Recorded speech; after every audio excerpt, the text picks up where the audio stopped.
eny amin'indro fa tsy anaiky ny ndroso tamin'ny fividianana ireo filombomera teo anivon'ny anteny mera-pirenena ireo solombavam-bahoaka avy amin'ny PMP na ny maro anisa manohana ny filohan'ny republika ny sitaka ny efitrano avy hatrany moa izy ireo ary nanambara fa tsy mankatoy izany fividianana izany raha toa ka mbola tsy lany ny fitsipika anatin'ny feny anteny mera-pirenena. Nivoaka ny efitrano fivoriana ireo solombavam-bahoaka mivondrona ao anatin'ny PMP na ny maro anisa manohana ny filoham-pirenena androany maraina raha vatany vao nanomboka ny fotoam-pivoriana nentina hifidianana ireo filombomera teny amin'ny lapan'ny anteny mera-pirenena teny Tsimbazaza. Taorian'izay fisy tahan'izay dia nanambara ireto solombavam-bahoaka ireto fa tsy manaiky ny risoana avy hatrany amin'ny fividianana ireo filombomera izy ireo raha toa ka tsy voafaritra ny fitsipika anatiny mifeny anteny mera-pirenena. Ary rehefa naroso izay volavolan-dalàna izay dia nanazava ireto solombavam-bahoaka ireto fa tsy manaraka amin'ny fepetra tokony ho izy izany. Mety ho gaga anareo ny antony nampivoaka anay teo satria ny zava-misy amin'izao fotoana izao dia tsapanay ato amin'ny PMP fa ity androm-panjakana izay mpanao lalàna ity no hitarika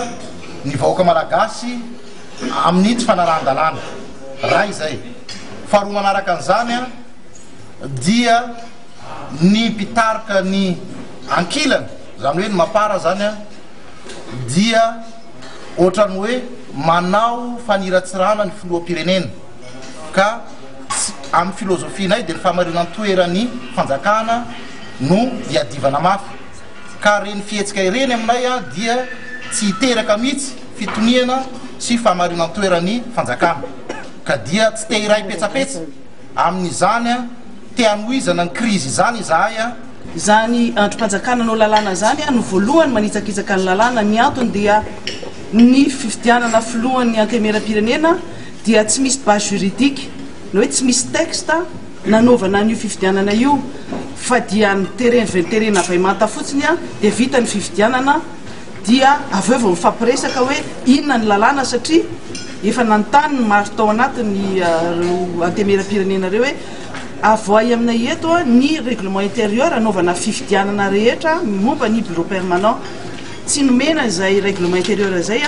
raha tsy ny alafoby ary extrait na hoe sombitsombony amin'ny règlement intérieur izay anaovana fifidianana filoha lefitra io no nomena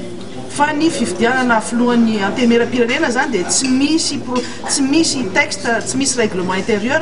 fa projet na règlement intérieur izay tsy hita maso ary tsy nozaraina tsy nolanina teo anivo ny anteny mera-pirenena. Taorian'ity fisy tany vondrona PMP ity dia nanohy ny fivoriana ireo solombavam-bahoaka izay nijanona tao an-toerana. Efa misy kosa amin'ny fikasan'ireo solombavam-bahoaka sasasasany eo anivon'ny PMP amerina ny fifidianana amin'ny bilao maharitra eny hatramin'ny fandravana izany aza.